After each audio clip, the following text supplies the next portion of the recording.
કર્મરૂપ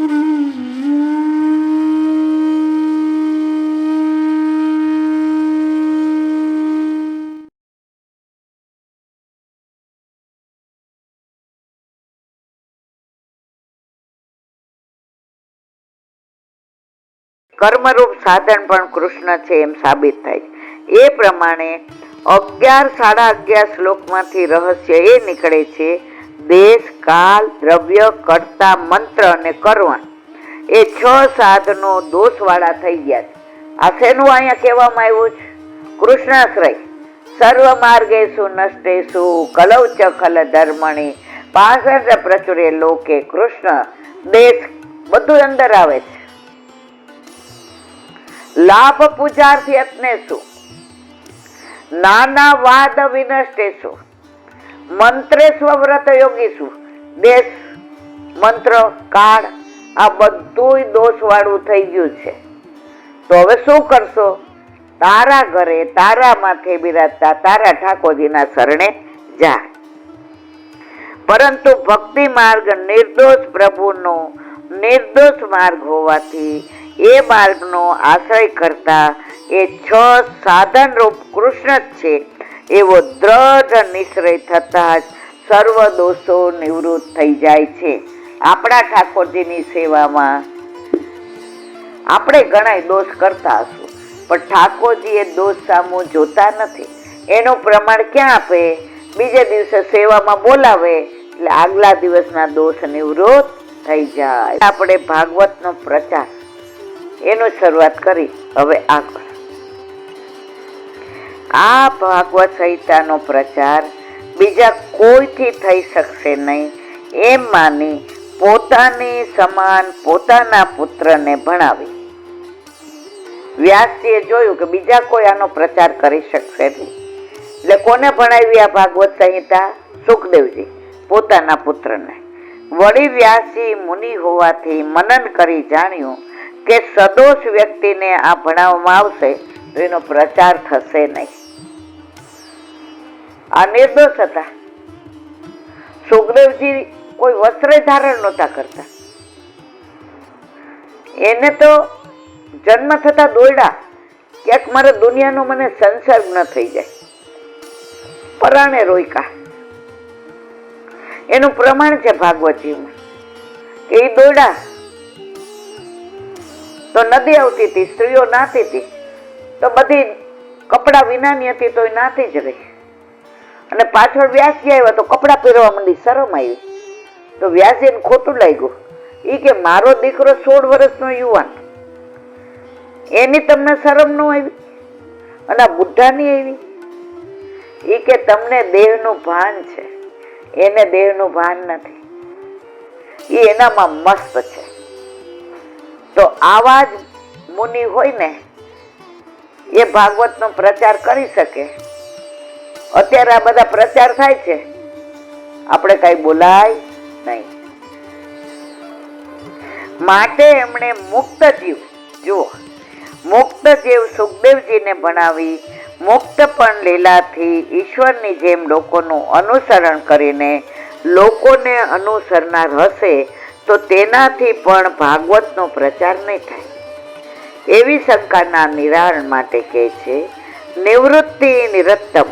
સુખદેવજી નિવૃત્તિ પરાયણ છે, એને પ્રવૃત્તિ નથી, નિવૃત્તિ નથી. એ સાકાર બ્રહ્મમાં માનતાય નહોતા, એ તો નિરાકારમાં માનતા હતા.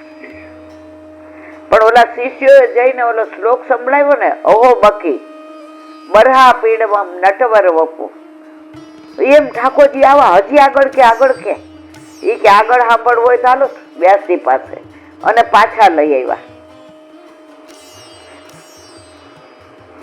જો સુખદેવજી કદાચ પ્રવૃત્તિમાં સ્વભાવ વાળા હોય તો પ્રવૃત્તિમાં દોષની સાથે એનો સંબંધ થાય અને ભાગવત શક્તિને ઉત્પન્ન કરનારું ન થાય.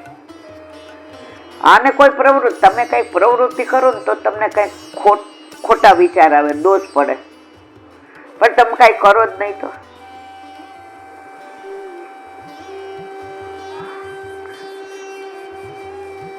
તો ભાગવત ભક્તિને ઉત્પન્ન કરનારું ન થાય. વિષયોનો આવેશ અને ભગવાનનો આવેશ પરસ્પર વિરોધી છે. તમે સેવા કરતા હો અને તમારા મનમાં વિચાર આવે કે સોનાના ભાવ ઘટી જાય તો આજે લઈ લો, તો સેવામાં તમે છો જ નહીં. ઓલી 84-200 ભાવની વાર્તામાં આવે, ઓલા સસરા સેવામાં ગયા, બાર બોલાવા આવ્યા, ક્યાં ગયા? મોચીને ઘરે. ઈ કે સસરા કે હે જોતી નથી હું સેવામાં? ઈ કે તમે શરીરથી સેવામાં હતા, મન તો મોચીને ઘરે પહોંચી ગયું હતું. છે ને 84-200 ભાવની વાર્તા. આમાં કઈ મારું પોતાનું નથી, આપણે બધા મોચીને ઘરવાળા છીએ. આપણે સેવામાં હોઈએ ને, મન તો ક્યાંનું ક્યાંય હોય. ગોદમાં ઠાકોરજી બિરાજતા હોય, મનમાં વિચાર આવે આજે આને દૂધીનું શાક કર્યું છે, મને તો ભાવતું નથી. હથ હારી તારા ઘરે તારા માથે તારી ગોદમાં ત્રિલોકના, એમાં તને તાર ખાવાની વાત યાદ આવી? તો મન તો માકડા જેવું છે. સૌથી વધુ ગતિ હોય ને તો મનની જ. ક્યારે ક્યાં પહોંચી જાય નક્કી નહીં. વિષયનો આવેશ અને ભગવાનનો આવેશ પરસ્પર વિરોધી છે. એટલે કે વિષયાક્રાંત દેહમાં ભગવાનનો આવેશ થતો નથી. મૂળ શ્લોકમાં મુનિપદ મૂક્યો છે તે બતાવવા કે આ બધું વ્યાસીએ મનનપૂર્વક વિચારીને જાણ્યું. મુનિ હતા ને, મુનિ કેમ કે મનન કરે. ઓલો ધુંધુકારી હતો ને, એને શાબ્દિક કથા સાંભળી, એને લેવા દેવ પુષ્પક વિમાન બધાને કેમ નો આવ્યા? એ સાંભળીને મનન કરતો હતો 24 કલાક. અને આપણે તો ત્યાંય બીજે મન હોય છે. આપણે કથામાં બેઠા હોઈએ છીએ, કથા આપણામાં બેઠી હોતી નથી.